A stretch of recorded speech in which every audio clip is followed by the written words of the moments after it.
다들이랑 도마데 남리게 상관로야 공감 사회기 섬주슈아이 남리게 섬세르데 알아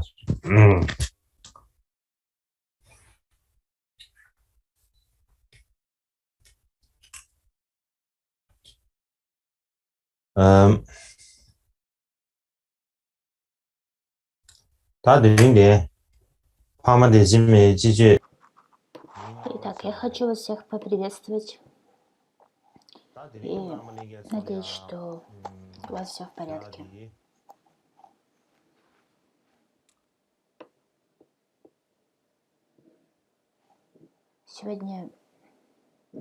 Сегодня пятый день наших учений Арьякшема. И то, о чем я хочу говорить сегодня, это 13-е благое из автобиографических стихов Микки Доржи «Благие деяния». В соответствии с структурным содержанием, согласно комментарию Сангья Палдрупа, основная часть, как он практиковал пути трех индивидов, разделяется на три составляющих, последних из которых, как он практиковал путь индивида высших способностей. В свою очередь, это разделяется на намерение, зарождение бодхичитты и действия, созерцание двух типов бодхичитты. Два типа бодхичитты — это созерцание относительной бодхичитты и абсолютной бодхичитты. Созерцание относительной бодхичитты разделяется на две подчасти. Это обмен себя и других, медитации, принятие неблагоприятности как пути в постмедитации. И мы сейчас изучаем вторую часть, которая разделяется на 10 составляющих. Мы закончили с вами принятие вреда как пути, строфу 12, и сейчас мы рассмотрим на 13 стих принятия речи как пути. Итак, 13 благое деяние. Чтобы принести благо существам бесконечным, как пространству, я говорила им приятные слова, разъясняя, что принимать и что отвергать. Я был внимательный, чтобы ни в коем случае не сказать грубость, что заставило бы меня и других кружить в колесе запутанности. И это также я считаю одним из своих благих деяний.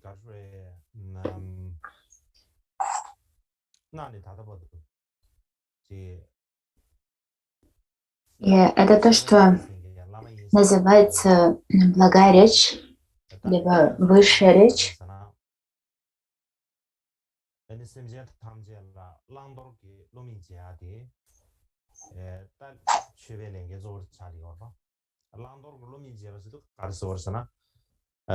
И в прошлом,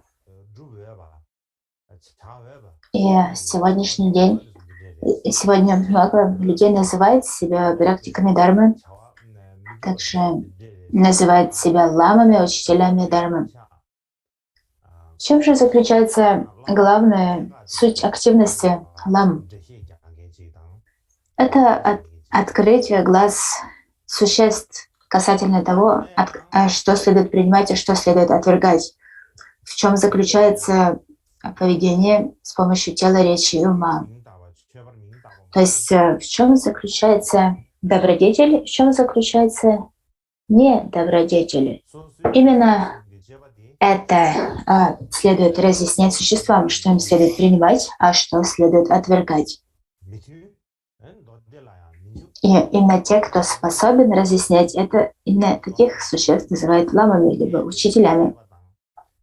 Это также то, что составляет знание того, что принимать и отвергать, это то, что определяет практикующих дарму. И однако, когда мы взглянем на само поведение таких существ, кто называет себя ламами и практикующими дарму, то их поведение с помощью тела, речи и ума не соответствует Винае ни одной из трех колесниц. Точно так же оно не соответствует тем учениям, которые содержатся в сутрах, и они противоречат Абхидharме. И они лишь притворяются практикующими, и они совершают много различных поступков. И даже если у них есть ошибки, они объясняют это как свои качества. И они воображают, что в их бессмысленных поступках содержится большой смысл. И также они причиняют вред себе и другим и считают это великим благом. То есть они причиняют вред себе и другим, однако представляют это как благо для себя и других.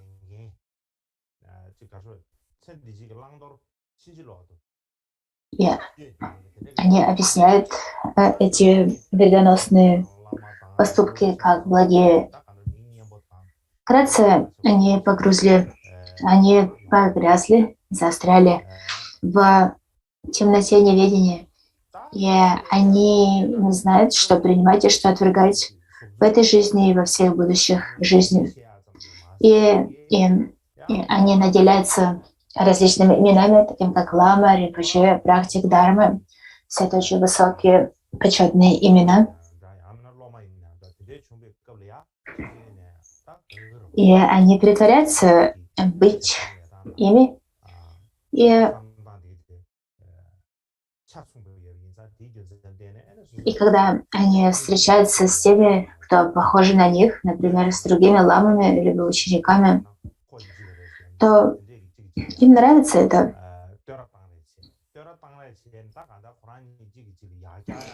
Те, кто поступает подобным образом, и те, кто говорит подобным образом, такие люди обычно нравятся друг другу, и они начинают восхвалять друг друга. Ты лучше меня, ты более великий, чем я.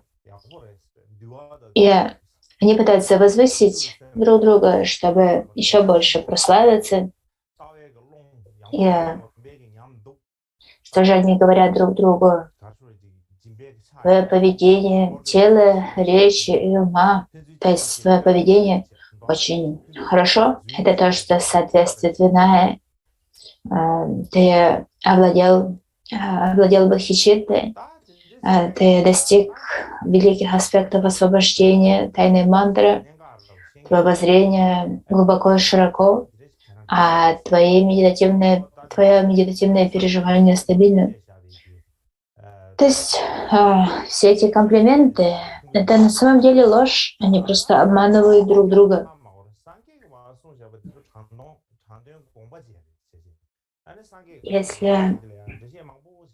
Если кто-то знает их, то он может доказать именно то, что это ложь, что это не соответствует, соответствует учению Будды.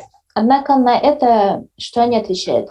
Учение Будды — это лишь относительное учение, которое необходимо подвергать разъяснению, тогда как то, на что следует опираться, это сущностные наставления гуру, это то, что является безошибочным.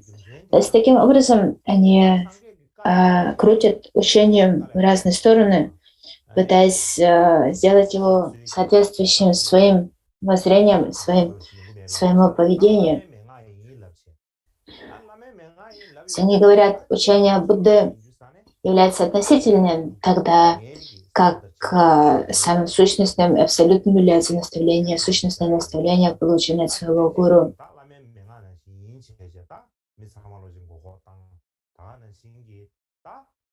В чем ошибочное такое понимание? Это предвзятое отношение к Дharме, когда мы отвергаем Дharму и обманываем себя тем, что на самом деле мы поступаем в соответствии с наставлением гуру, что нет необходимости, мы думаем, что нет необходимости изучать Дharму, и необходимо лишь полагаться на наставление гуру. И тот, кто говорит таким образом, он вводит в заблуждение многих людей, уводит многих по ошибочному пути. И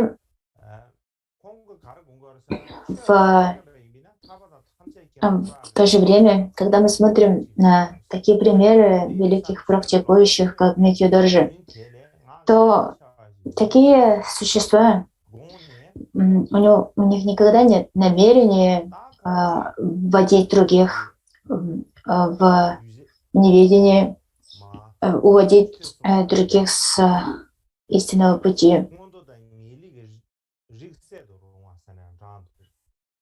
Нет намерения учить не истинной дармы.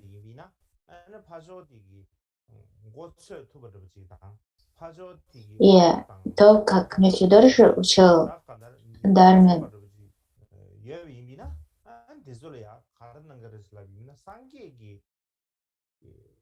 то он учил ей в соответствии со способностями существ. Если его учениками, его слушателями были существа, которые обладали высшими способностями к пробуждению, тогда он учил дарме в соответствии с Писанием, и которые соответствовали их уровню понимания. И прежде всего в своих учениях он полагался на чистые незапятнанные слова учения Будды. Однако также среди его слушателей, среди его учеников были те, кто не мог понять суть учения, если бы такие учения излагались непосредственно. И тогда, как же он учил их?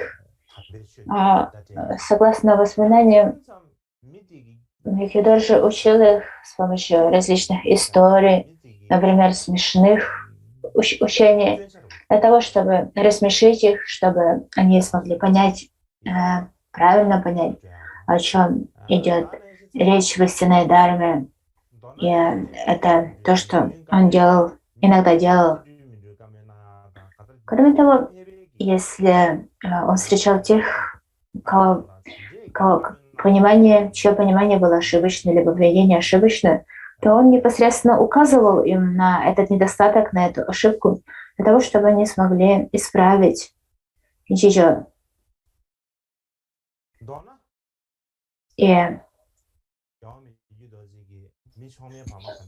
То есть он говорил с обычными существами тем языком, который они могли понять. И таким доступным образом он передавал им истинную дарму.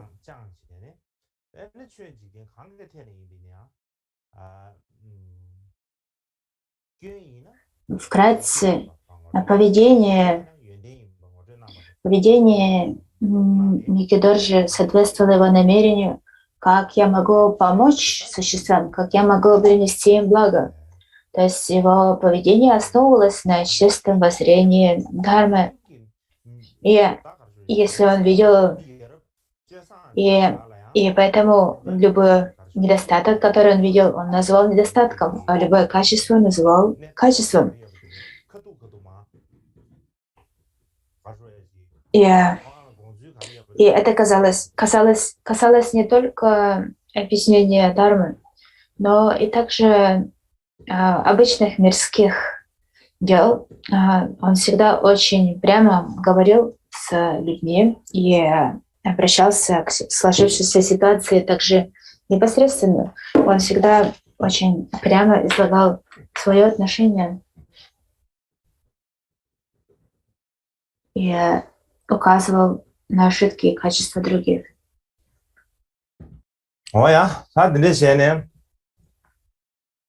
간다를 미기도 고랑기 딱 간다지 마 커거도 제제 아니 미디 게네 도스 연den도 연den들의 도스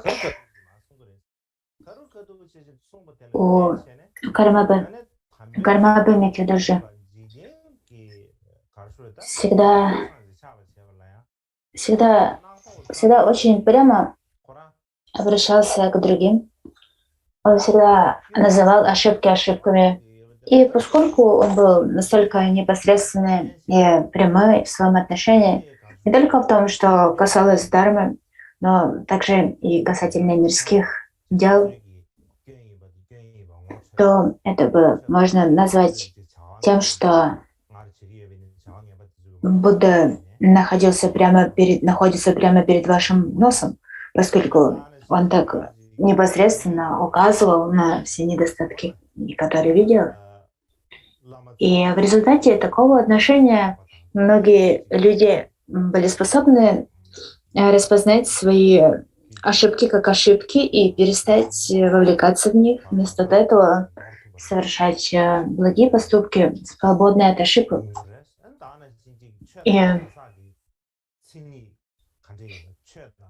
И кроме того, что касается других учителей, других традиций, то даже последователи других традиций, они также обретали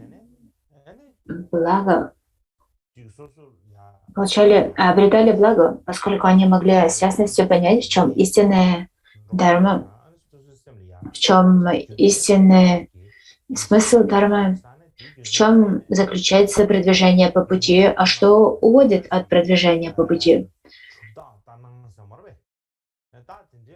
То есть таким образом они обретали ясность и определенность в своем уме. И почему они могли? И в результате этого они могли обрести мудрость. И в результате их не могли обмануть ложные учителя, либо ложные писания. И никто не мог их увести с истинного пути на ложный путь.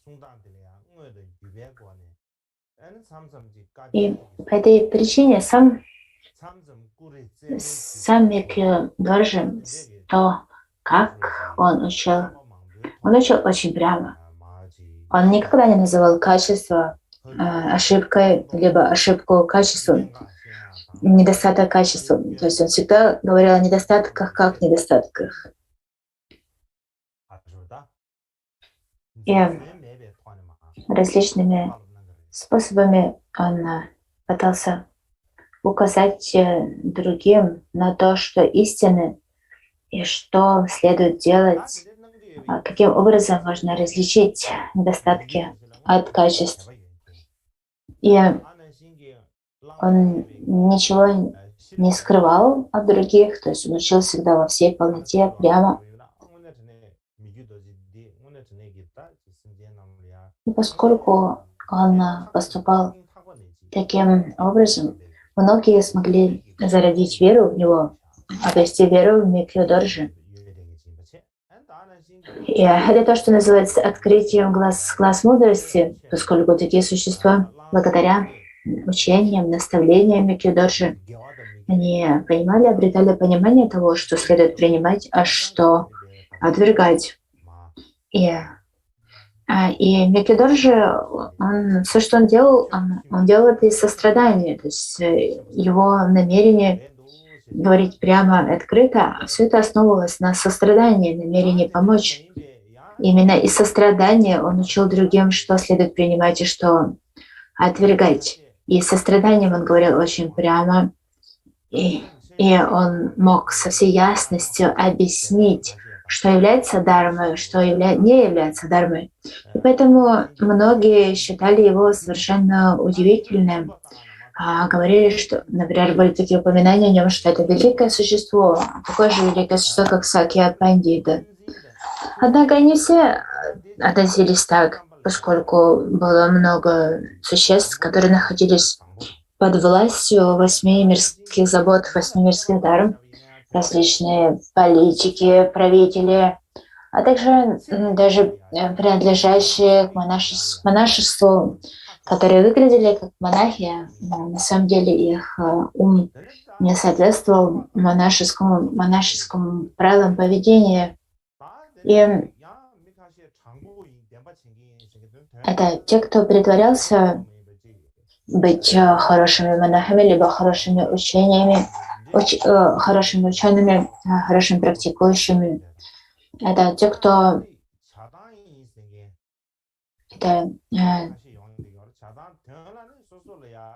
они притворялись быть честными и открытыми, но на самом деле их поведение было совершенно бесстыдно.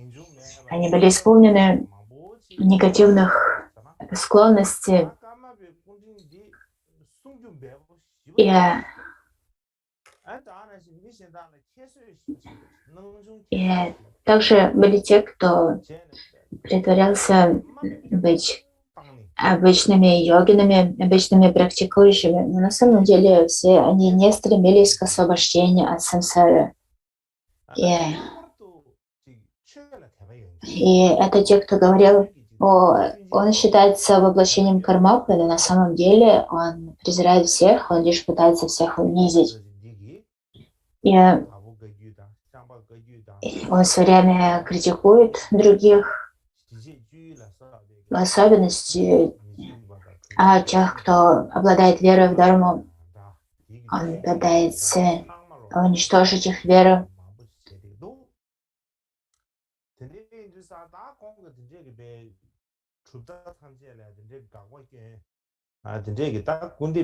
И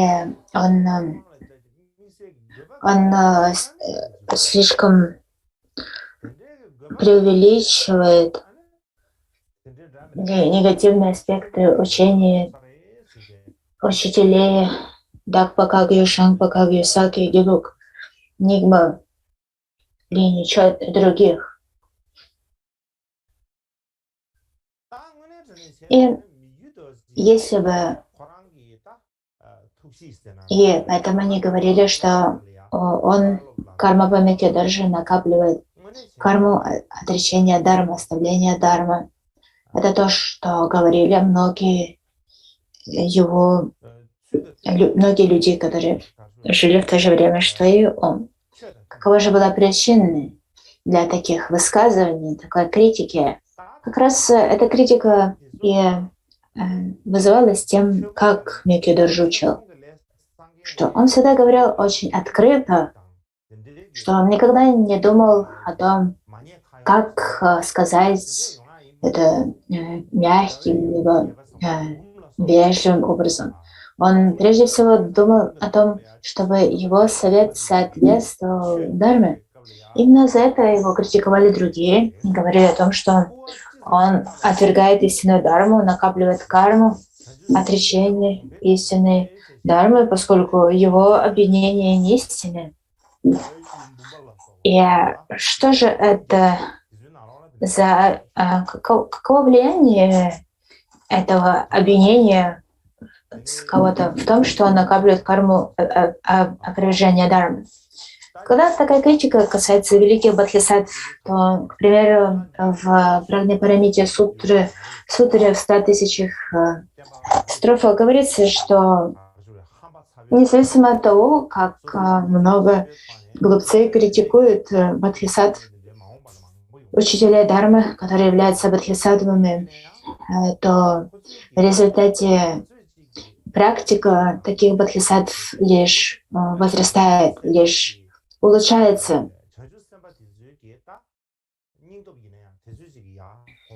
И даже если глупцы говорят об таких бодхисаттвах, что это не является дharma, это не является виной, это не то, что было разъяснено Буддой, нашим учителем. Все это лишь увеличивает усилия бодхисаттв, их усердие в практике дharмы и в активности дарования учения другим лишь возрастает. Вкратце мы можем сказать, что нам следует понять, это то, что многие существа критикуют бодхисаттв, великих существ.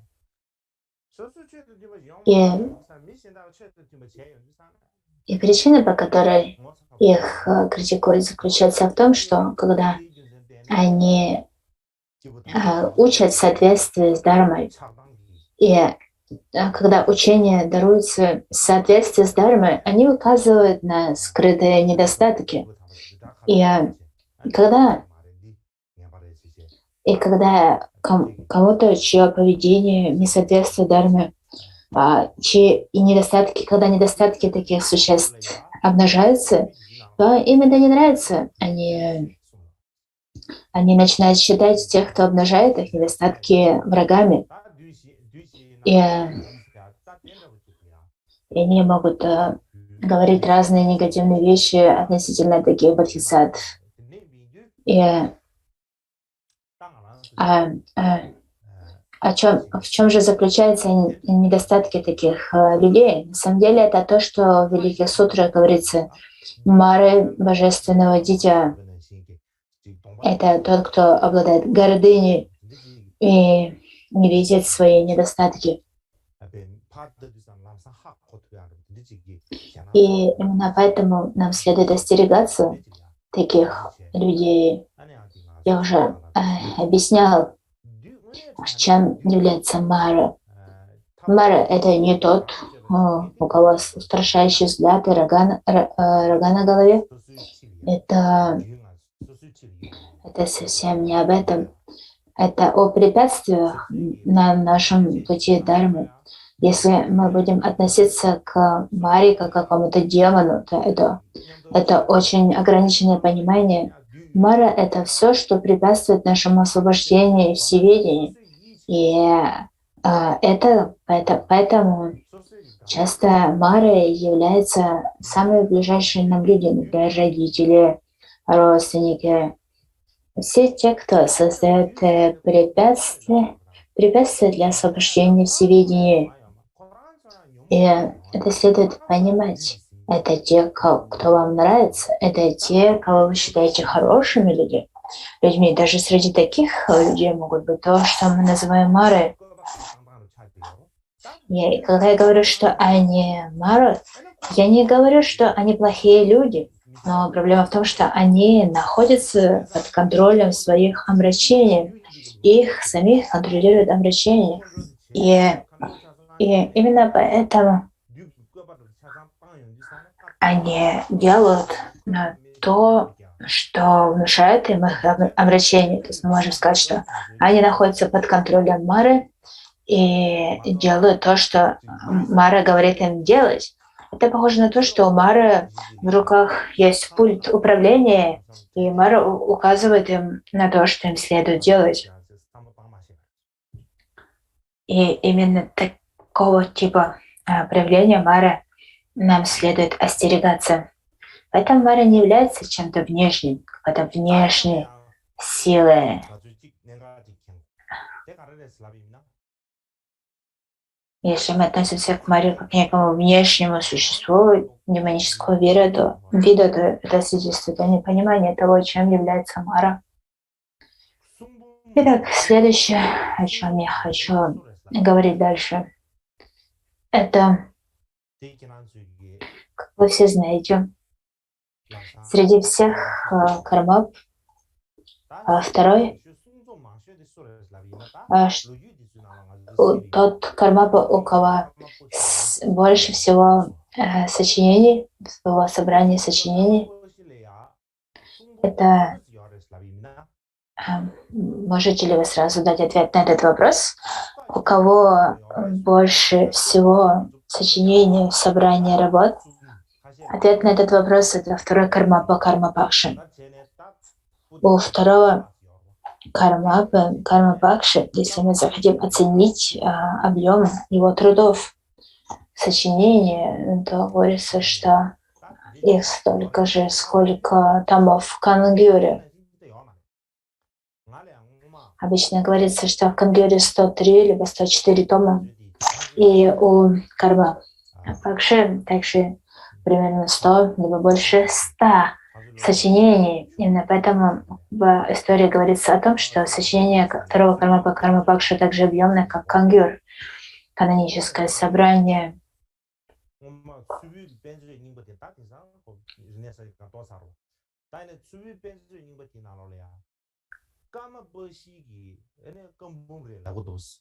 И у нас в Цурпу монастыре был библиограф, который помнил о том, с чего состояла библиотека монастыря Цурпу до культурной революции, то что он говорил о объеме сочинений Кармапакши, что эти тома, когда они были поставлены друг на друга, то есть тибетские печи, сложенные друг на друга, они занимали все пространство от пола до потолка. И на втором месте после Кармапакши это 8-й Кармапа Микьёдоржи. Мне кажется, если мы сделаем такое утверждение, то это не будет ошибочным. Почему? Потому что Микьёдоржи с раннего возраста занимался сочинительством. Он написал удивительные комментарии на все разделы учения. Например, написал комментарий на Винаю. Потом, когда ему было 23 года, он написал комментарий на Прагня-парамиту. Он также написал развернутые комментарии на Абидарму, когда ему было 27 лет. И также он написал комментарии на сутры Махаяны. И на протяжении всей жизни он создал очень много комментариев на сутры. Кроме того, он также комментировал тантры. Он давал много разъяснений. Он также написал много пособий по проведению ритуалов и также многие наставления, которые разъясняются основные ключевые моменты учения Махаяны. Поэтому, если мы взглянем на собрание сочинений Микьёдоржи, то в них содержится не меньше 20-25 толстых томов. Когда я жил в Тибете, у меня было несколько томов учений, собрания сочинений Микьёдоржи. Это были такие толстые тома, что их даже было тяжело передвигать. То есть это было действительно очень толстые собрания. И говорится, что полное его собрание превышало 20 таких толстых томов. Когда мы обращаемся к его поэтическому стилю, то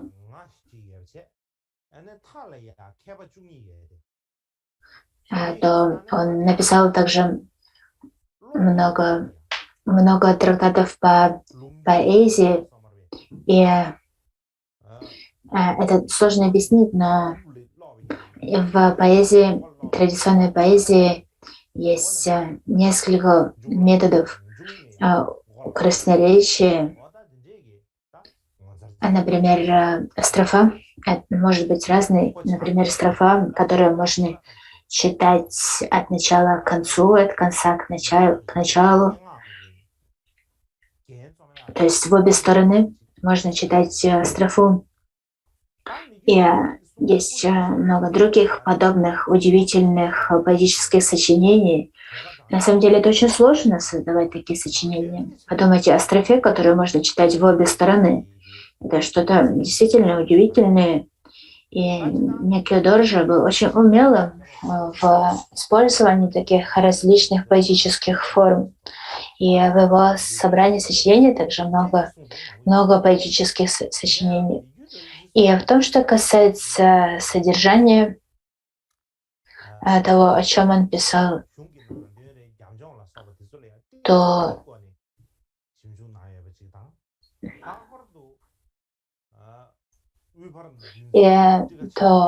это великие произведения, которые последователи использовали как примеры.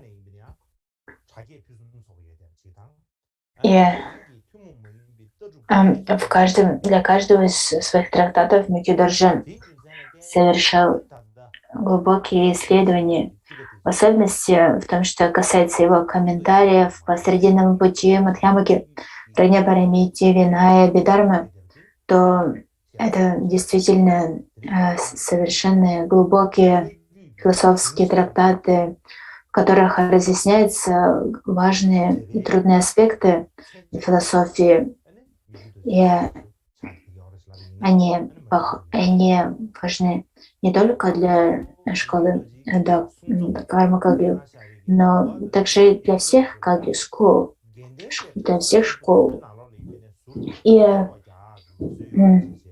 поэтому эти произведения, великие комментарии на эти 5, на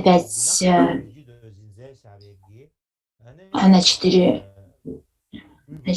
темы «Средний путь, броня Парамита, Вина и Видарма», то это то, что является образцами комментаторской традиции, и они также почитаются в монастырях Гелук. И многие старшие геши Гелук говорили мне об этом. Я бы хотел в будущем рассказать об особенностях этих трактатов Митью Доржи, о философии Мадхьямаки, его комментарии на сутры Прадня Парамиты, также Вина и Видармы. Однако не сегодня. Сегодня я хочу говорить о кратком тексте, и я расскажу о нем после перерыва. Так что сейчас давайте сделаем перерыв на 30 минут и затем продолжим.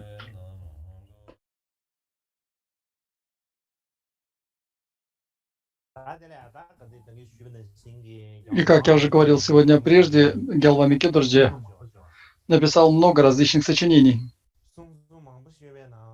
И среди этих сочинений сегодня я хотел бы поговорить о небольшом сочинении. И это сочинение называется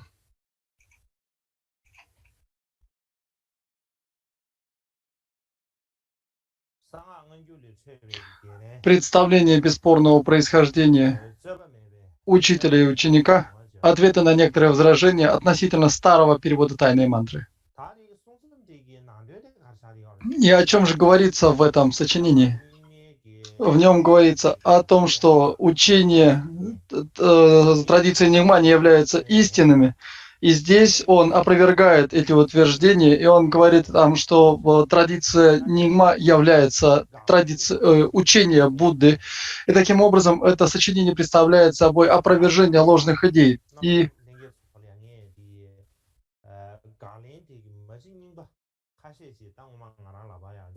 у меня есть несколько старых копий этого текста. И для примера я приведу несколько отрывков из этого текста. Ну вот посмотрите, пожалуйста, на экраны.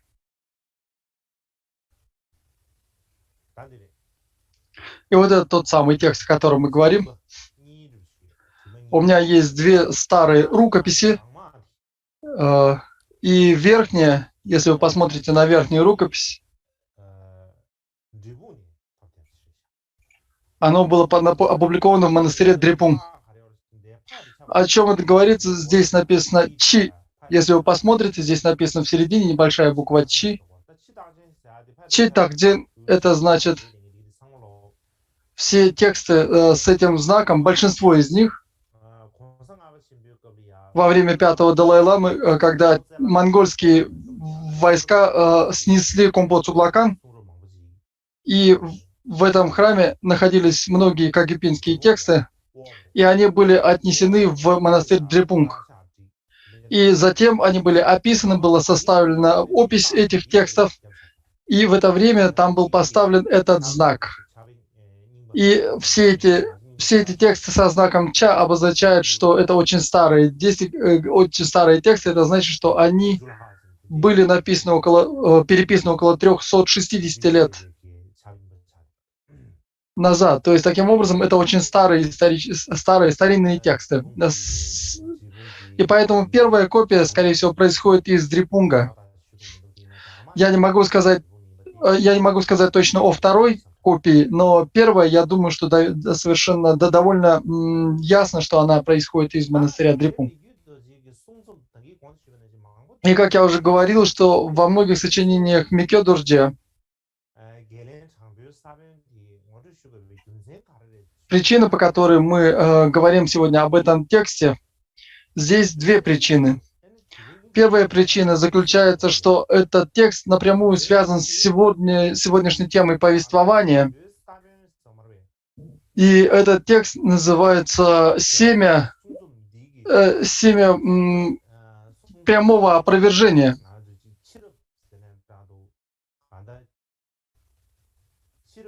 И этот текст был написан для следующих поколений. И он имел определенное влияние, и поэтому мы сегодня говорим об этом тексте. Потому что если бы это никак не было связано с сегодняшней темой повествования, то не было бы большого смысла много рассказывать об этом тексте. И вообще Микё Дорже, прежде чем я расскажу об этом тексте, я хотел бы сказать о характере Микё Дорже, каков был его характер. И очень важно понимать его характер. И если вы понимаете, каков был его характер, тогда вы увидите, каковы были его сочинения. И вы увидите, какова связь между его характером и его собственными сочинениями.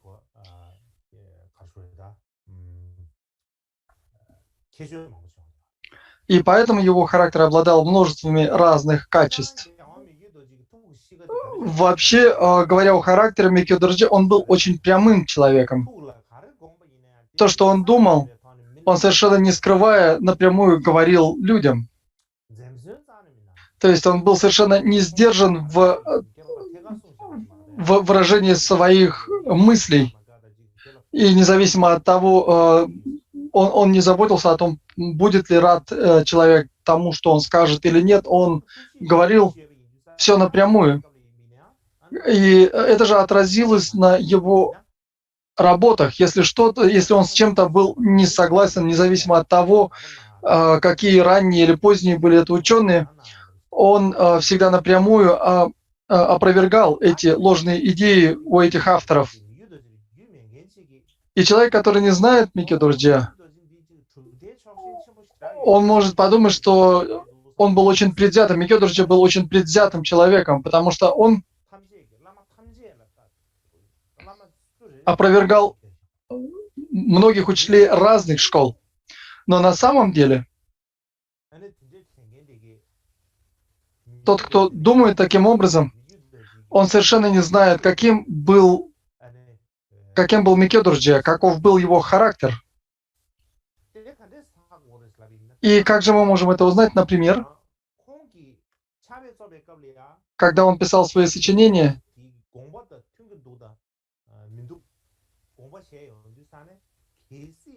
если он видел, что кто-то из комментаторов не понимает замысла какого-то текста, он не говорил «моя традиция», «чужая традиция». Какой бы традиции не принадлежал этот учитель, он опровергал его ошибочные воззрения. И было два исключения. Он никогда не опровергал своего учителя Санге Нимпа. Никогда такого не было. В остальном же он опровергал или критиковал всех своих учителей Дже Карма, Делепа и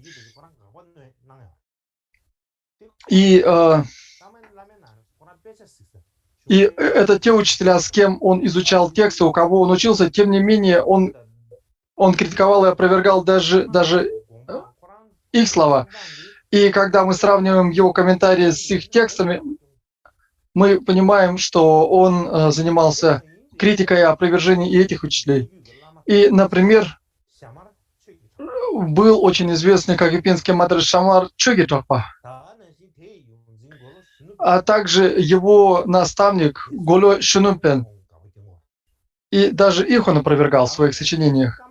Точно так же существовал и другой великий знаменитый ученый Панчен Шакячокден.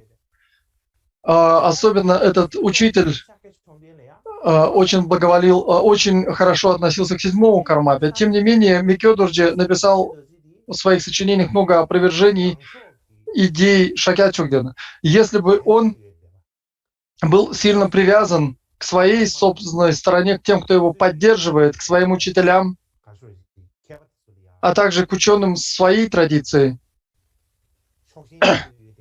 Если бы у него было такое предвзятое отношение, он бы никогда не стал критиковать этих учителей своей традиции. Но Кармапа критиковал тех, кто неправильно трактовал или интерпретировал замысел текста. И если была необходимость, он приводил цитаты своих собственных работ, и он писал, что ранее я написал таким образом, и таким образом он сам приводил цитаты из себя. И таким образом это было его такое отличительное качество характера. И поэтому он считал дхарму более важной, чем личность, чем какой-то человек. И всегда опирался лишь на дхарму, но не на человека. Как бы там ни было, Микёдорджи в тексте, которые он написал, если мы просмотрим эти тексты, он опровергал и Долпопу, и Бодонга, и Джетсонкапу, и других тибетских учителей. Он опровергал большинство известных тибетских учителей. И хотя он опровергал причину, по которой он это делал, потому что когда он изучал философские воззрения, он видел во время изучения философских воззрений возникает несогласие между учителями. И так как возникают различные воззрения и несогласия, учителя обычно пишут, что это воззрение подходит, а это не подходит, это подходящее, это неподходящее. И поэтому он подвергал анализу эти сочинения. И это опровержение было совершенно не мирское, а обыденное опровержение. И как же мы можем это увидеть? Микёдорджи в своем тексте, который называется «Восхваление 5 великих существ», которые распространили свои сочинения в Тибете, он говорит о Будом Пинчене, о Дульбуве, о Джетсонкапе. И в этом тексте он восхваляет всех этих учителей. И поэтому он был таким учителем, который, когда необходимо возразить, он мог возразить, когда необходимо вознести восхваление, он мог вознести восхваление. И это не значит, что он только опровергал всех. То есть это не был какой-то мирской помысел, когда человек недолюбливает кого-то, кто недолюбливает его. Если посмотрите Гурбум, его сочинение духовных песен Кармапы, то вы убедитесь в том, что он использовал свой интеллект. И когда мы исследуем что-либо, если что-то противоречит логике, какой бы это ни был человек, если мы думаем, что это не соответствует нашей логике, то мы критикуем такого человека, но в его песнях, духовных песнях, он говорит о своих собственных переживаниях. Главным образом он говорит о своих переживаниях, и все это отражено в его собрании духовных песен. Если вы посмотрите это собрание песен, вы увидите, каков был его характер. Вы увидите, какова была его вера и доверие ко всем тибетским учителям прежних времен. Вы увидите, что он совершенно не рассматривал других учителей как своих врагов и совершенно не был предвзят. Я думаю, что это совершенно ясно, если вы посмотрите его собрание духовных песен. Однако, что удивительного о нем, это то, что он критиковал многих учителей Сакья и Гелук, воззрение Мадьямаки Ламы Цонгкапы. Однако мы не можем сказать, что он опровергал Сакья или опровергал Гелук. Извините, многие говорят, что он опровергал Сакья, опровергал Гелук, но некоторые также утверждают, что он опровергал и Нингма, школу Нингма. И какова же причина такого утверждения? И то, о чем я сейчас говорю, очень тесно связано с текстом, о котором я только что говорил. И почему это так? Потому что Микёдорджи в возрасте 64 лет, 46 лет, он умер в 48 лет, то есть в возрасте где-то около 46 лет, где-то за 2 года до своего ухода в возрасте 48 лет, случилось одно событие. Возникл слух, что этот текст был написан Микёдорджи. По всему Центральному Тибету, по Цангу, начало циркулировать письмо, которое приписывалось Микёдорджи, и в которой автор критиковал воззрение школы Нингма. И так как это письмо циркулировало в Уцанге, многие это стало основой для критики Микёдорджи, и многие говорили о том, что он опровергает Нингма, и многие стали ругать его за это. И другой причиной является то, что если мы разберемся, критиковал ли он таким образом Нингма или нет. Если бы он и критиковал так, по какой причине он опровергал Нингма? Если же он не критиковал и не опровергал, то каким образом возникло это письмо? Если Микёдорджи никогда не писал такого письма, то почему же возникло это письмо, якобы написанное Микёдорджи? И этот вопрос возникает. И здесь прежде нам необходимо посмотреть в текст опровержения. В начале этого текста опровержения, если вы посмотрите, вы увидите в этом оригинале, это очень узкая и длинная бумага, и поэтому невозможно показать этот текст ближе. Но если вы увидите, здесь подчеркнутые линии, и здесь в этом тексте, в этих подчеркнутом отрывке, он говорит: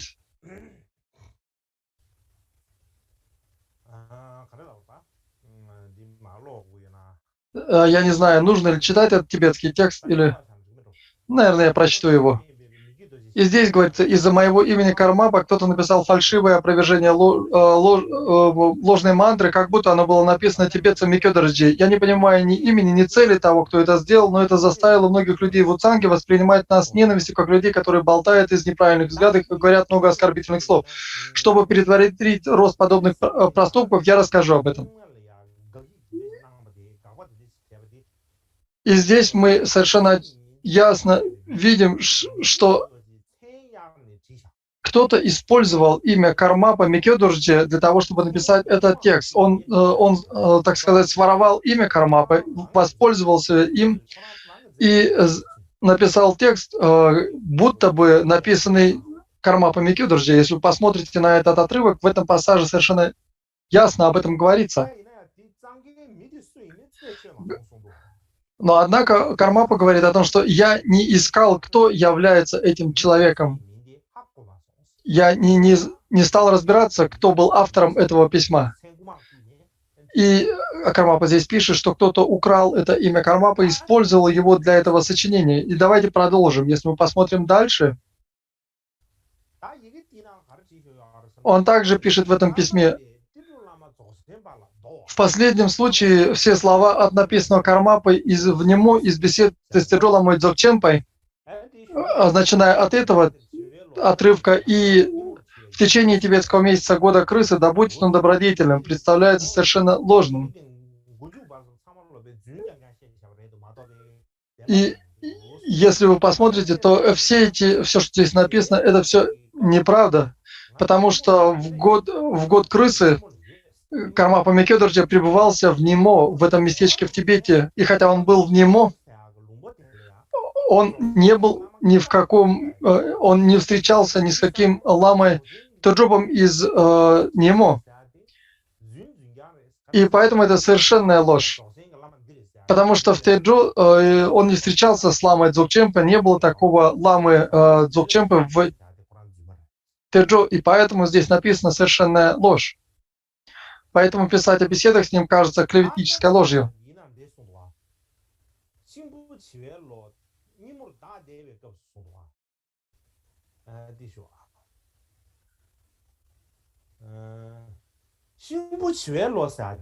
Если вы посмотрите, здесь написано год крыса дерева,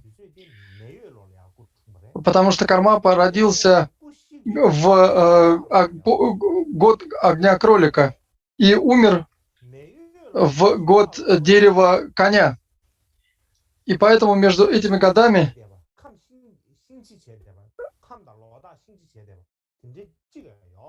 не было ни одного года крысы дерева.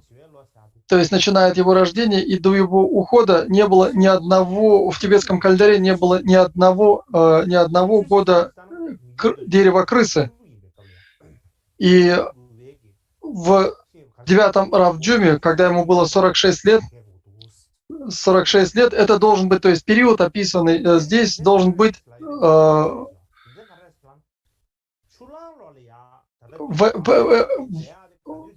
когда ему было 46. И он написал опровержение в год воды и воды быка. И об этом очень ясно сказано в Кипе Гатен, в пиршестве ученых.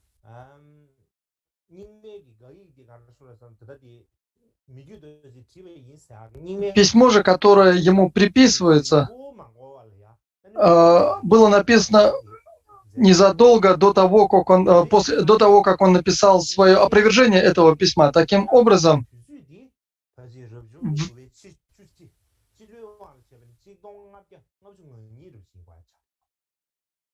и это опровержение он написал в 1552 году. И в это время ему было 46 лет. И затем в 1948 году, в 1554 году он умер. Если мы посмотрим, то мы убедимся, что это, наверное, ошибка. Должна быть не дерево крыса, а вода крыса. То есть 1552 год, когда Кармапе было 46 лет. Если мы посмотрим на следующий отрывок, это четверостишие, я не буду его зачитывать. Есть здесь такое четверостишее, если вы посмотрите на него.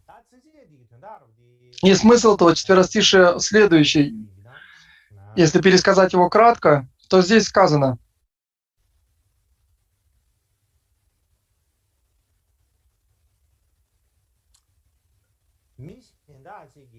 когда другие используют его имя, когда они, своровав его имя Микё-дурджи, они написали опровержение школы Нингма, воззрение школы Нингма. И причина, почему они это сделали, потому что они завидовали Кармапе Микё-дурджи.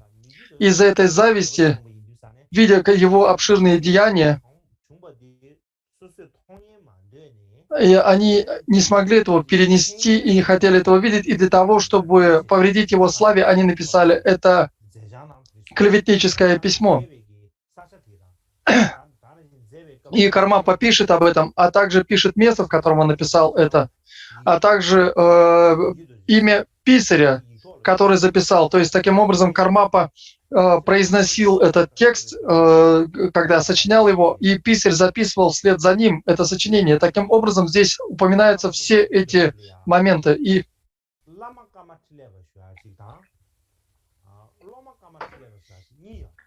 он говорит, почему Кармапу называют Карма Чилепа, и почему его учеников называют Карма Чилепа. И иногда, не понимая этого, можно ошибиться. Когда говорят Лама Карма Чилепа, это то, от кого он слушал, учителя, от которых он слушал наставления и объяснения разных текстов.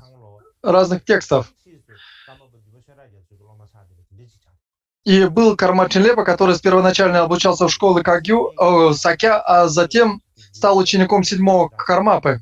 И это был один из очень известных и важных учителей Кагью.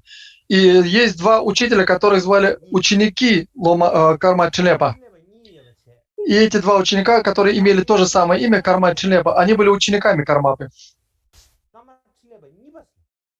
И когда мы говорим Карма Чилепа, это значит его учителя, когда говорят Карма Чилепа II, это значит, обозначает двух его учеников. И у этих двух учеников первого звали Сунам Тензин. Первого звали Сунам Тензин. И он был владыкой Дхармы монастыря Цурпу в то время. Второй Карма Чинлепа, который также был учеником, это Кармаджик де Беведе. И по-другому его звали Пекануцава, то есть он был известен под этим именем Пекануцава. В особенности он был большим знатоком поэзии. И Кармапа об этом пишет. Он говорит, что он был большим знатоком поэзии, и также он был большим знатоком ритуалов тайной мантры, тантрических ритуалов. И Кармапа Чинлепа второй, или по-другому Пекануцава,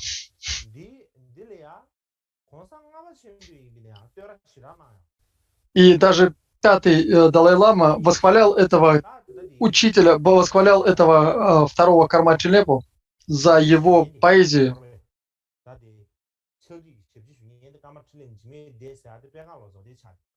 И таким образом писарем в данном случае является этот Пекануцава.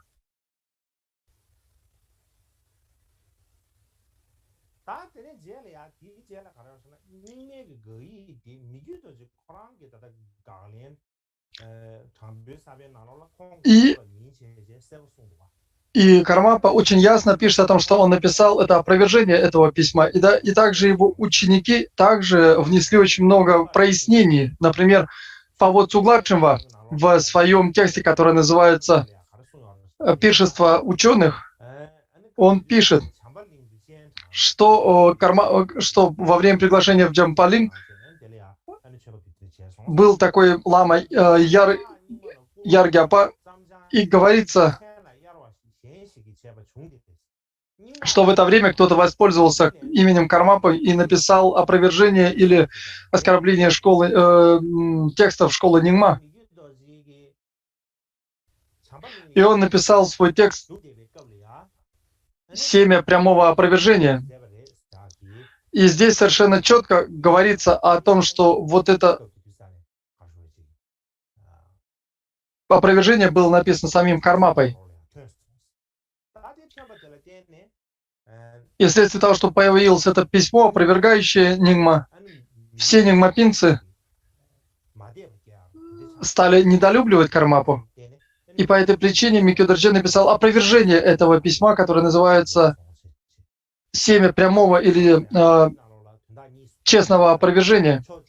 И здесь мы видим две вещи. Мы видим, что это письмо не было написано Кармапой, а имя его было своровано для того, чтобы написать это письмо. И второе, что мы видим здесь, Кармапа написал опровержение этого письма. И затем, когда Павод Цуглакшинва было 53 года, он написал биографию «Совершенное очищение ложных идей». И он пишет здесь о том, что кто-то воспользовался именем Кармапы Микё Дорджи для того, чтобы написать такое письмо. И вследствие этого все те, кто веровал в школу Нингма, стали недолюбливать Кармапу, и поэтому Микё Дорджи сам написал ответ на это письмо или опровержение этого письма, которое называется «Семя прямого опровержения». И здесь он говорит, что если вы хотите, вы должны посмотреть этот текст. То есть это написано в сочинении Павод Цуглакшинва.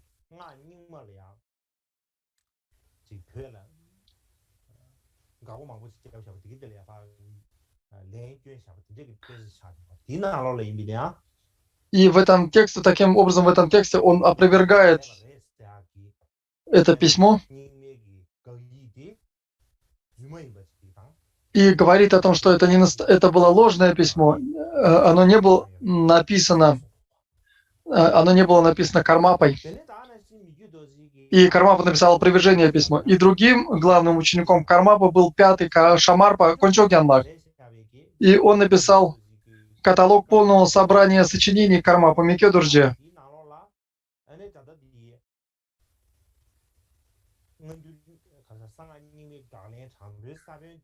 И он написал название этого опровержения, этого письма среди сочинений Кармапы Микёдорджи. До этого оно не было внесено в собрание сочинений. И это письмо, опровергающее воззрение школы Нингма, не было внесено в его собрание сочинений, потому что это было ложное письмо, которое лишь приписывалось Кармапе, и поэтому Кунчо Кьянлак не внес его в название в собрание сочинений Кармапы.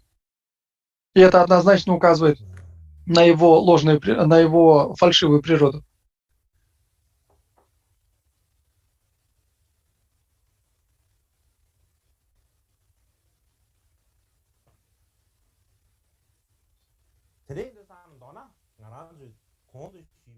И, как я уже говорил прежде, если мы рассмотрим все эти ключевые моменты, мы поймем, что Микёдорджи, духовные сыновья и отец,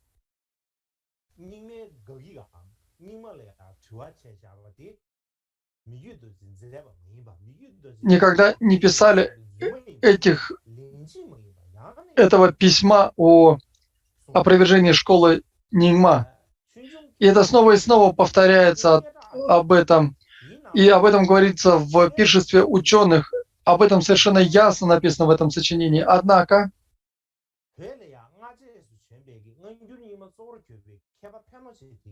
обычные учителя, посредственные, обычные учителя школы Нингма писали о том, что Микёдорджи написал такое опровержение воззрения школы Нингма.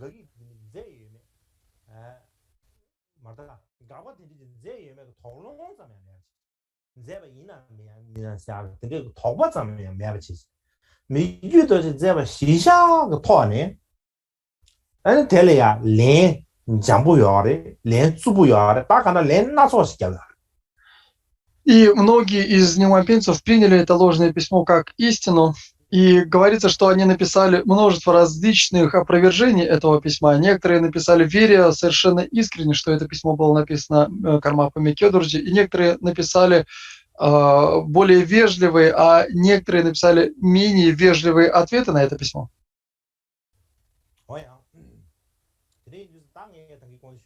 И как я уже говорил выше, как я говорил прежде, в Тибете многие учителя, в том числе главным образом нингмапинские учителя, они говорили, они не испытывали никаких сомнений о том, кто был автором этого ложного письма, опровергающего школу Нингма. И они воспринимали это как письмо Микёдорджи, и они писали множество разных ответов на это письмо.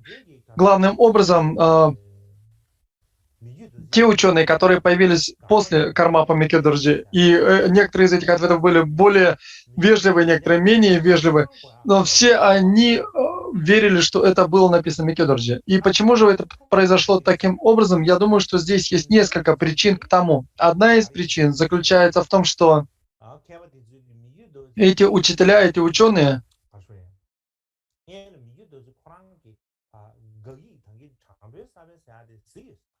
они не видели, видимо, этого сочинения, опровержения этого письма. И в этом тексте, в этом опровержении Кармапа совершенно четко пишет, что я не писал это письма, и опровергает его. И поэтому эти нингмапинские учителя, видимо, никогда не видели этого ответа Кармапы, этого сочинения Кармапы, опровергающее это ложное письмо.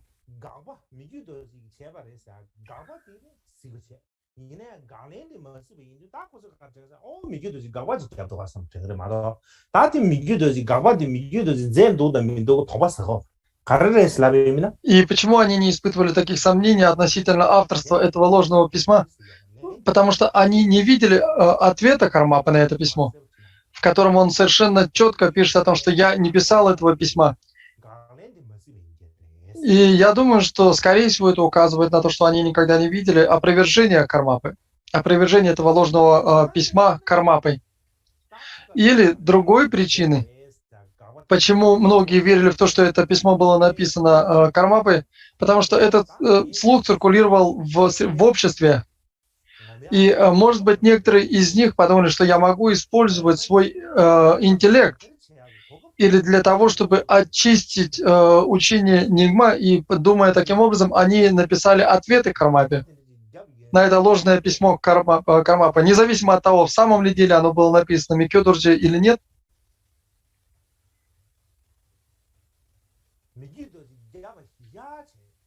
И они, беря за основу, что это письмо было написано Кармапа Микёдорджи, написали свои ответы. Потому что Микёдорджи был очень прославленным учителем в то время, и они думали, что если я напишу ответ на опровержение школы Нингма Микёдорджи, может быть, я прославлюсь, обрету какую-то славу, и, может быть, это принесет какую-то пользу школу Нингма. Таким образом, они хотели прославить свою ученость и, может быть, принести какую-то пользу школе Нингма. И поэтому некоторые из них, они решили использовать это как повод для того, чтобы написать свои ответы на это письмо, ложное письмо, приписываемое Кармапе Микёдорджи. Если они... И здесь не совсем ясно, видели ли они это опровержение или нет. И даже если они видели это опровержение Кармапы, то, может быть, они решили использовать это как основу для своих ответов Кармапе. И когда мы анализируем этот момент, мы должны рассмотреть, насколько есть схожих моментов между этими ответами нимапинских ученых и опровержением Кармапы, и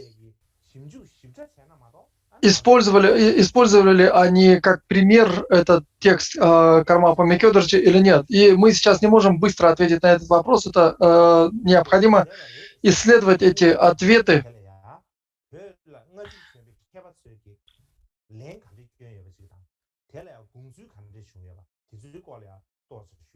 Однако я вкратце расскажу о том, что написал Кармапа в своем опровержении этого письма. И был некий Тулку Нацокранджул. Это был нимапинский ученый и практикующий. И он был также учителем, он был также учеником Шамар Чинлиянага. И после того, как Кармапа ушел на следующий год, в 1559 году, он написал ответ, который называется «Ожерелье из драгоценностей. Ответ на вопросы относительно происхождения буддийского учения». Следующий учитель, который написал свое сочинение 3 года спустя ухода Кармапы, это учитель, которого звали Ягде Дharmaduldzin. Ягде Дульдзин.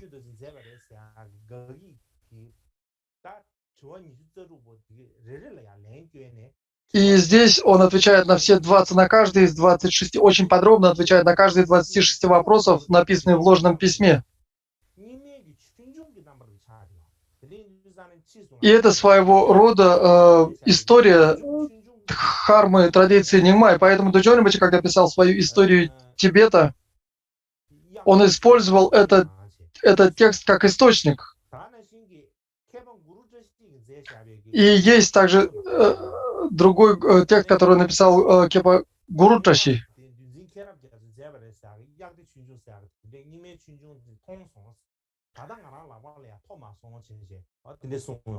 И он пишет, что прежде он видел этот текст Ягде Дульдзина, но впоследствии ему не удалось найти этот текст, и он написал свой текст. И таким образом эти тексты не просто опровержение этого ложного письма, приписываемого Кармапе, но также они являются историческими источниками для традиции Нингма, то есть они являются историей этой традиции Нингма.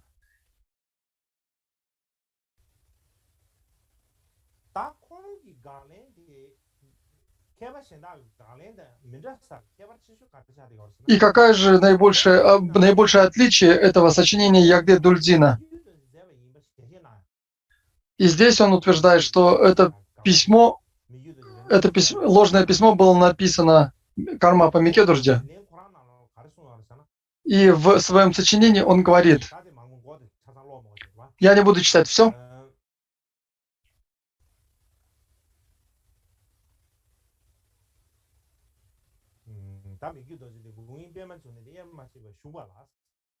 и здесь говорится,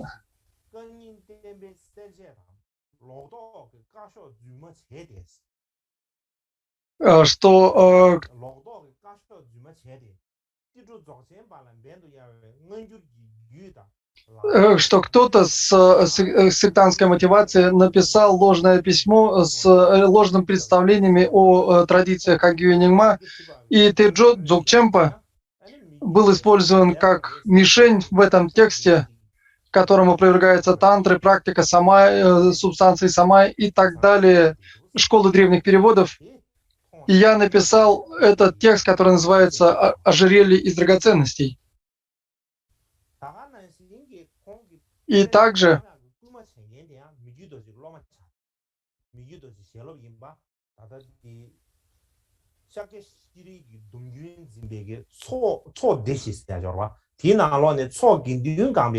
и он пишет о том, что человек, который попросил написать этот ответ, является учеником Микё Дорджи, учитель которого звали Цо Гендунгам. И он говорит о том, что этот текст был написан не Кармапой, однако многие утверждают, что он был написан Кармапой, и поэтому они накапливают очень много тяжкой кармы, отвержения дхармы. И по этой причине этот Цо Гендун попросил написать этот текст. Следующим человеком, который попросил написать этот текст, это был Рягя Пенчен.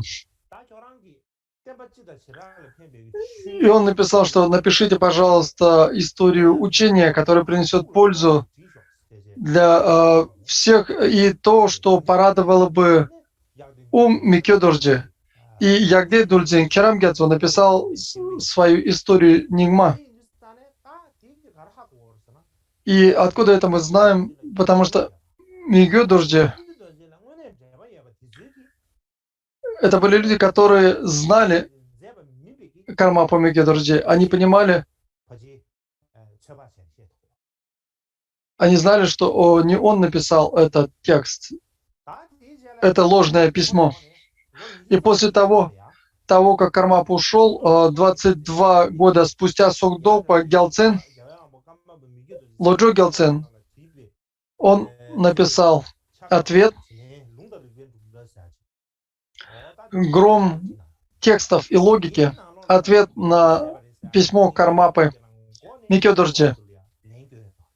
И с самого начала он отвечает на все вопросы этого письма. И он говорит о том, он верит в то, что предполагает, что это письмо было написано Кармапа Микё Дорджи.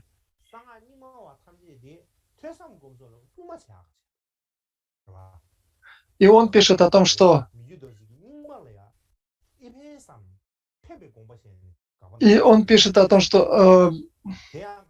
отвечая на эти опровержения, он пишет это для того, чтобы побудить нингмапинцев слушать, размышлять и медитировать. И здесь написано, что в письме всеведущего Гялванга Микё Дорджи о беседах Цилдо Ламы и Дзогченпа есть несколько образных цитат из священных писаний. В письме написано «Нидон Цены». Говорится, в эти дни здесь, на севере Урто, Тертон, Чангладжин и другие эманации Мары. Увидев такие слова, я удивился, сколько тепла во взгляде и мыслях. Подобная манера задавать вопросы, устраняющие и искореняющие все сомнения в отношении Нингма, заданы глубоким, обширным способом, который трудно постичь. Они были даны, чтобы вдохновить Нингма, приложить усилия к слушанию, созерцанию и медитации. Если мы полностью интегрируем их в наше существо, то определим все сложные моменты тайной мантры Нингма. То есть, таким образом, он верил в то, что Кармапа задал эти вопросы специально, чтобы побудить и вдохновить последователей традиции Нигма заниматься изучением и практикой этой традиции, и для того, чтобы очистить, так сказать, эту традицию старых переводов. Также Согдоба Лоджугенце в своем сочинении пишет следующее.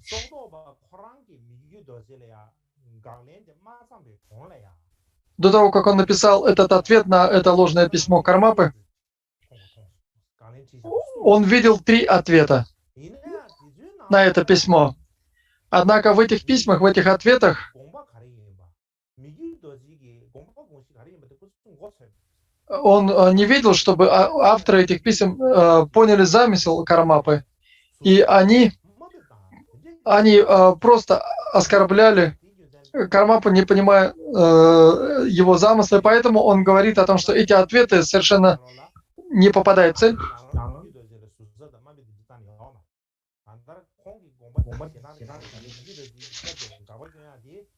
И поэтому в своем тексте он говорит о том, что Микедо-джи опровергает традицию Нигма для того, чтобы принести пользу самим нигмапинцам. Затем в 17 веке, в начале 17 века, Царчен Лосанг в Намтаре, в биографии Царчен Лосанг, которая была написана 5-м Далай-ламой, я не буду прочитывать весь текст, я передам его содержание. И Микедо-джи иногда говорил, что Нигма является не настоящей дхармой. Иногда же он говорил, что Терка Огма, нижние Терка являются важными, и он установил Цичу Пуджа в соответствии с Терма Гуру Чувангом. И иногда он прикладывал фурбу и терма к своей голове и так далее. И в то время в Тибете царем являлся не то Гума,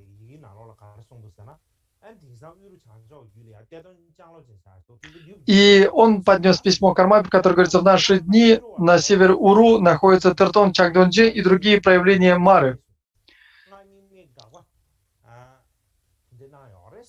И он говорил о том, что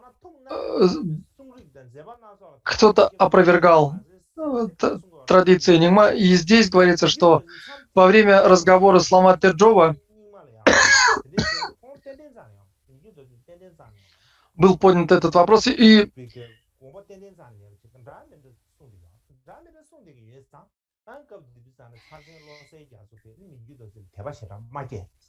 он говорит о том, что вследствие того, что Кармапа написал разные вещи, неподобающие вещи в этом письме, иногда он восхваляет Нигма, иногда он принижает Нигма. И из-за этого Царчен Лосе Гяцо, чью биографию написал 5-й Далай-лама, 5-й Далай-лама пишет в этой биографии, что Царчен Лосе Гяцо не очень верил в Кармапу Микедо-джи.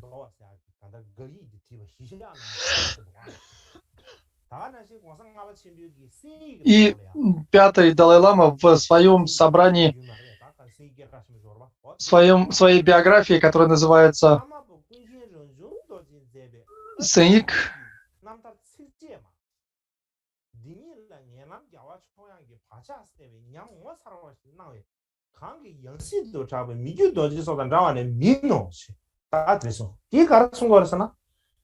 и здесь говорится в этом пассаже, что Ранджун-дорджи называется Кункен, то есть всеведущий Ранджун-дорджи. И он написал Карманинтик, который был написан поэтическим стилем. Если мы посмотрим на этот текст, то Кармапа во сне видел, как Нилам Гелвачиям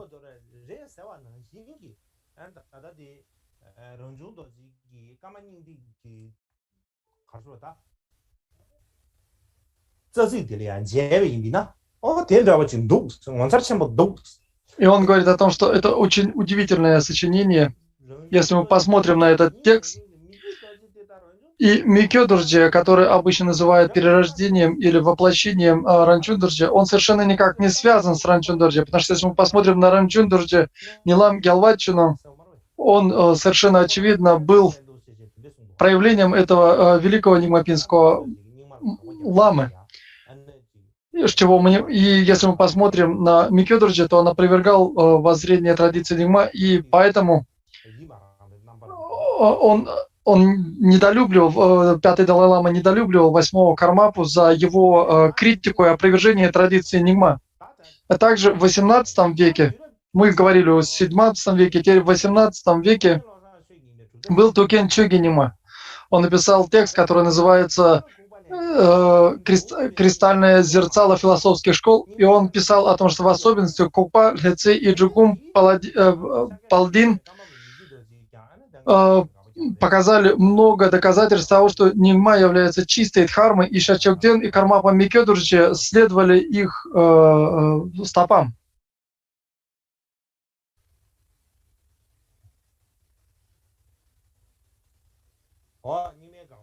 То есть здесь говорится, что Кукпар Хэци и Джикум Пелден представили много доказательств того, что традиция Нимма является нечистой дхармой, и Сакя Чокден и Кармапа Микёдурджи следовали их стопам.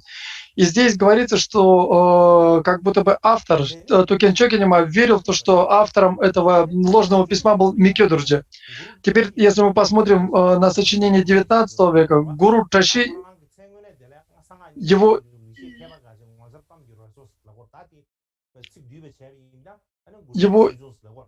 имя было Гудже Чуджун. И он написал, что восьмой Кармапа изучал цикл практики Танак, и у Гялцаба Чашинам Гяла и занимался их практикой, а затем он также написал садхану, соединяющую 8 кармап и 8 шангов, и эти 8 форм Гуру Ринпоче. То есть таким образом он говорил, что он изучал и практиковал традицию Нимма.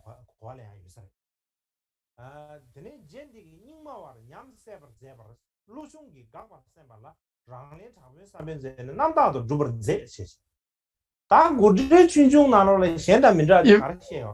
Гурдже Чунчуне есть отличительная черта. Он говорит, что и опровержение, ложное письмо было написано Микёдурджи, и опровержение этого письма было написано Микёдурджи. И этим он отличается от всех предыдущих авторов. И здесь видно, что автор знает об опровержении. Он знал, что Кармапа написал опровержение этого ложного письма. И он знал об этом.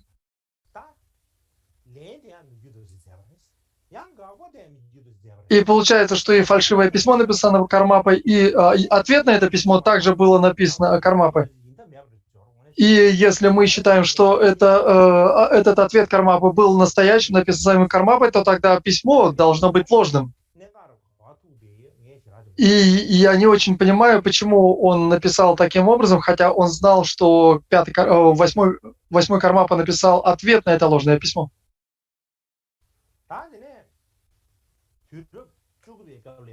И затем в XIX веке Dzogchen Khenpo Pema Benza он написал следующий текст.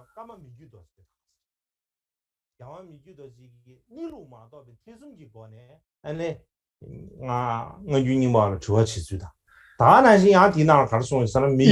он говорит в этом тексте,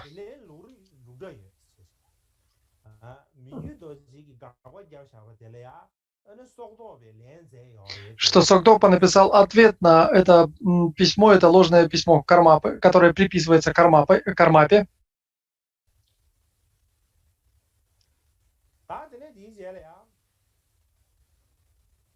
И затем следующее сочинение, являющееся ответом на это письмо.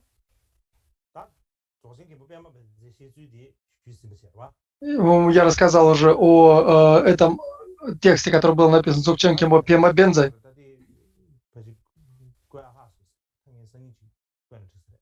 И здесь у нас осталось несколько других текстов. Я, наверное, скажу об этом завтра. И Джамго Мипам Намгял написал Нюксем Курсум. 3 цикла естественного ума. И здесь есть три вопроса по поводу освобождения через исследование. И он пишет, я не буду зачитывать отрывок, я забыл внести его в презентацию, однако я вкратце перескажу, о чем он здесь говорит. И он говорит о том, что сперва придерживались традиции Шентон, пустотности от другого, затем Сирай Джидзюн, увидев текст Луан Гунген, и не смог придерживаться своей собственной традиции. То есть он не смог опровергнуть эти логические доводы, и поэтому он изменил свою традицию, потому что не мог опровергнуть, придерживаться своей собственной традиции. То есть, вкратце, подводя итог, можно сказать, что он не смог сохранить свою традицию, не смог, так сказать, доказать правильность своей традиции.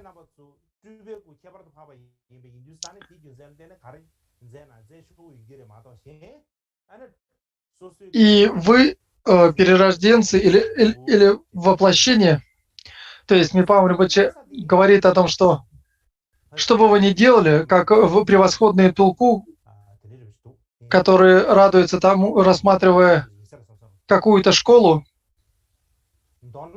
и говоря, что в ней много противоречий,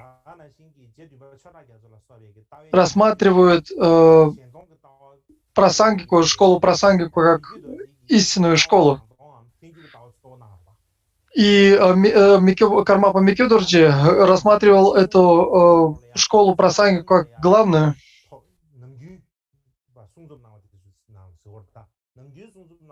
И в своих сочинениях он иногда касался и традиции Нингма, и в особенности в этом письме, которое приписывают Кармапе, в этом ложном письме, в этом поддельном письме критикуется воззрение школы Нингма. И поэтому было много тех, кто критиковал Кармапу. И среди последователей школы Кагью некоторые говорили, что он не придерживался воззрения предыдущих учителей традиции Кагью.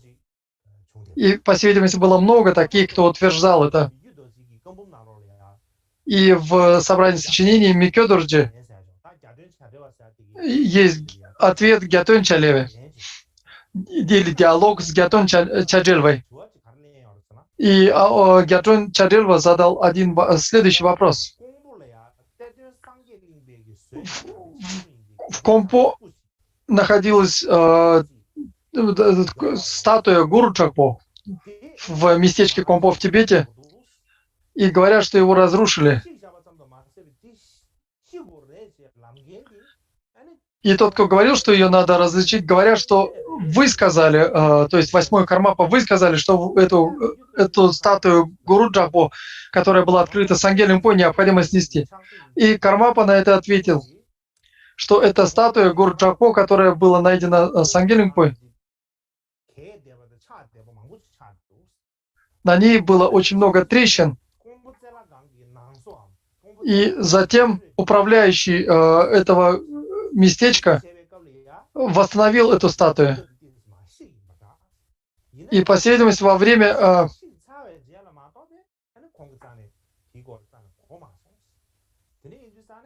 я слышал, что она была разрушена в это время, во время реставрации этого монастыря Цэ-Лхаган, и я никоим образом не причастен к уничтожению этой статуи.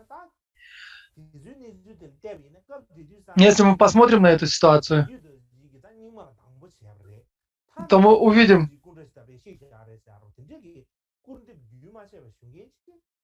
что очень многие продолжали его обвинять в том, что он недолюбил традицию Нигма, и даже в том, что он разрушал статуи традиции Нигма, хотя это было совершенно не так.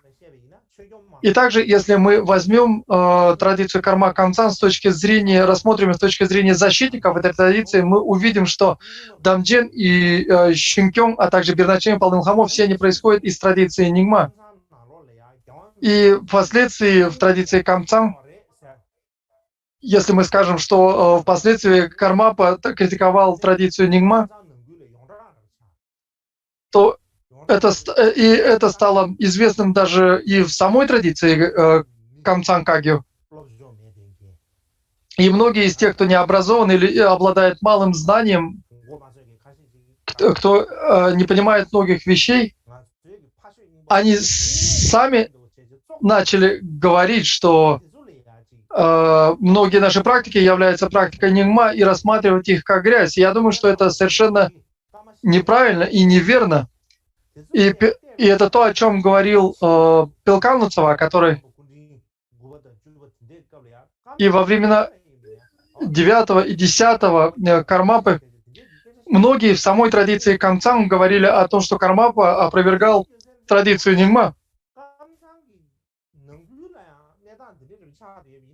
И если у нас такая ситуация в самой традиции Камцан, то что уж говорить о других школах?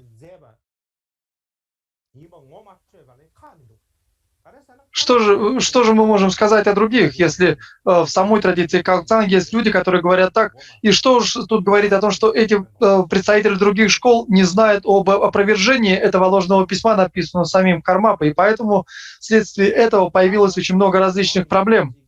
И вообще, я буду говорить позже о том, придерживался ли Кармапа Микёдорджи воззрения Шинтон или нет.